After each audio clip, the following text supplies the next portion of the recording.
Good evening, I'm Bo Williams, and welcome to The 7. Let's get a look at the Big 7 stories right now. And topping the list, 2 people arrested in what the Blount County Sheriff's Office described as an elaborate scheme, accused of stealing hundreds of gallons of diesel fuel through a hole in the floorboard of a minivan. Now, deputies are looking into whether this was more than an isolated incident. Let's walk you through this. The 2 men arrested, you see them here in pictures posted to social media. Arianle Camejo Morales and Roberto Gutierrez Morales. Deputies say they are from Miami, Florida and Houston, Texas. Both face charges of theft and evading arrest. Now, the account from investigators takes us back to last Thursday with the deputy spotting a van in a parking lot, noticing the driver was rocking back and forth. Then the deputy reportedly saw the van pull out, traveling well below the speed limit on East Lamar Alexander Parkway. As the deputy followed, another car got in the way, then followed along as the deputy chased the van before the van crashed into a tree on Sevierville Road. Deputies had to chase down the suspects running from the van. Inside, deputies found what the sheriff's office says was a 250-gallon gas tank and 2 50-gallon containers filled with diesel fuel, plus a hole cut in the floorboard that investigators say was used for siphoning fuel from gas station holding tanks. The setup prompted a call to firefighters, as it included pumps wired to a car battery. Deputies wanted to make sure it didn't catch fire. As for that other car, deputies are trying to figure out if the driver had anything to do with the van and if there's a wider operation at work here. Now, as strange as this story is, it's not unprecedented. Back in 2013, we showed you this video out of Granger County showing what looks like an ordinary cargo trailer, but on the inside, it featured a trap door and 2 huge fuel tanks. The sheriff told us at the time the suspect would use it to suck up hundreds of gallons of fuel from gas stations, then sell it at low prices. Similar schemes led to arrests in McMinn, Monroe, and Greene counties back in 2008. Also that year, a fire at a gas station in Athens was blamed on someone trying to steal gas. Next on our Big 7 list, experience and what it takes to protect a president. You know, it's been 3 days since a man tried to kill former President Donald Trump at his campaign event, and we're now 2 days into the Republican National Convention. All that has put extra pressure on the people given the job of protecting presidential candidates and other leaders. We wanted to know what goes into preparing for a visit by a former or current president. So we asked former Knox County Sheriff Tim Hutchison how he prepared for several presidents during his tenure in law enforcement. When presidents used to come in town to Knoxville, I would put one of my SWAT team members with that counter team. And then you had direct communication to the counter team. Now, we are told there is no time frame on when the FBI's current investigation into the assassination attempt will be complete. Now, we actually spoke with Hutchison from Milwaukee, Wisconsin. He's there taking part in the Republican convention as a delegate. The former Knox County Sheriff says he, along with everyone at the convention, was relieved to see former President Trump doing well. Day 2 will be speakers. There'll be no votes. The votes are over with. Day 2 is just going to be a series of speakers. I think, I think Nikki Haley is supposed to speak today, as well as some others. And day 3 tomorrow, the vice president nominee Vance, he speaks tomorrow. And then on Thursday's meeting, President Trump will come in, he will speak and accept the nomination. And then, of course, that ends it on Thursday night.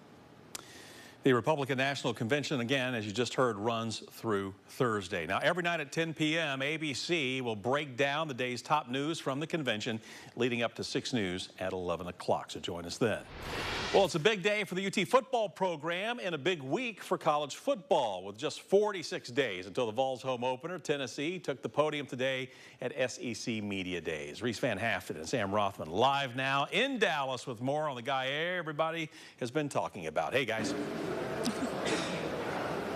Hey, Bo, day 2 in the books now. And you know what? Nico ever since he was named the starter before the Orange Bowl, he's been all the talk. And, you know, a few hundred days later, same storyline, Sam. Yeah, it was all about Nico today. Coach Heupel is very happy with how he's progressed and how he did in that Citrus Bowl win over Iowa. But now it's time for him to have a full season under his belt, also going against SEC opponents. But still, Coach Heupel says you can't overlook how beneficial that bowl win was for a young quarterback. The bowl experience for him, I think, was a great experience. He's had a great summer, continuing to build timing and rhythm with our wide receivers, get on the same page before we get into training camp, and obviously excited to see him grow throughout the course of training camp. And Coach Heupel added that he loves what Nico has done as a young quarterback, but then he backtracked and said, you have to remember he is young. You're going to see growth and evolution from him throughout this year and for the next couple of years. And Josh Heupel knows a little thing about quarterbacking, so his advice to Nico is to trust himself, not get too high, not get too low. That's it from here at SEC Media Days with Sam Rothman. I'm Reese Van Haften. All right, guys, thank you very much there. Great job in Big D. Hey, our Big 7 list rolls on as Clinton High School gets its wins back. Governing body of Tennessee school sports rolling back now the decision it made earlier in the year after an investigation into possible misuse of virtual classes for makeup credits. Then last month, the school revealed that a mistake had been made and a student who had been reported as ineligible actually was eligible to play during the 2023 season and did have the required credits, meaning Clinton does not have to pay a fine and the full season of forfeited games have now been restored. Now, looking from last season ahead to the upcoming season for our next big story for you tonight, school sports will be back before we know it, meaning right now is the time that student athletes are preparing with lots of heat and humidity really bearing down on them. You know, school sports are evolving with youngsters undergoing more physical conditioning to improve their performance. Caring for them is evolving as well. And in this sort of heat, that means extra water breaks or different practice times have become the norm. While avoiding injuries from the heat is important right now, we heard today from a sports medicine doctor who has a reminder that it's important also for kids to keep working on their conditioning to stave off injuries once the playing season actually arrives. So it's really important for kids to have some amount of conditioning before they go into fall practice because there are definitely injuries that can happen when you're sedentary all summer and then you go straight into grueling fall camp that sets you up for injuries. So it's especially important to maintain some level of activity during the summer. High school level, they're pretty good about more formal activities for those kids. You know, Dr. Brooks adding that staying hydrated is critical, and remember the same principles hold true for students in marching bands, cheerleading squads as well. Well, we are keeping a watch tonight for some much needed rain. Matter of fact, some places got a bit of relief from the dry weather earlier today as storms popped up here and there across East Tennessee, dumping some sizable amounts of rain on certain spots in short periods of time. So is this going to continue? Let's check in with Chief Meteorologist Ken Weathers to find out more about the showers and what's ahead. Ken. Bo, it's really the beginning. We've been talking about it so long, but this is the beginning of that increased opportunities for rain as we go through the rest of the work week into the weekend. Still some showers and storms popping up. This is right on the Cumberland County border with Morgan County. Not severe, but heads up Genesis 620 Heatherhurst Golf Course there at 632 and Flat Rock 733. Could be some downpours there. And we're keeping an eye on this storm that's coming out of Kentucky. It's what's called a special weather statement. Not a severe storm, but could be some winds, maybe 30 to 40 miles per hour, and certainly some heavy rainfall and some lightning. About 42 strikes within these clusters of storms here. Let's get a wider look. Those are kind of the main areas we're watching. We're back up to 82 in Knoxville. We hit 91, by the way, for today. 84 in Gatlinburg and 84 in Maynardville. I think one or two stray showers or rumbles will stick around as we go into the night tonight because there's so much moisture around.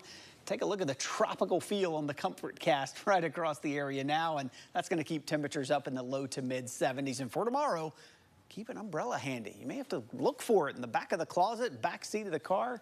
Rain chances will go up. And it's not just tomorrow, Bo. Several opportunities over the next 7 days. More on that coming up. All right, Ken, thank you. Back to our big 7 at 7 list for you now. A historic Knoxville cemetery asking for community donations after vandalism disabled its front gate.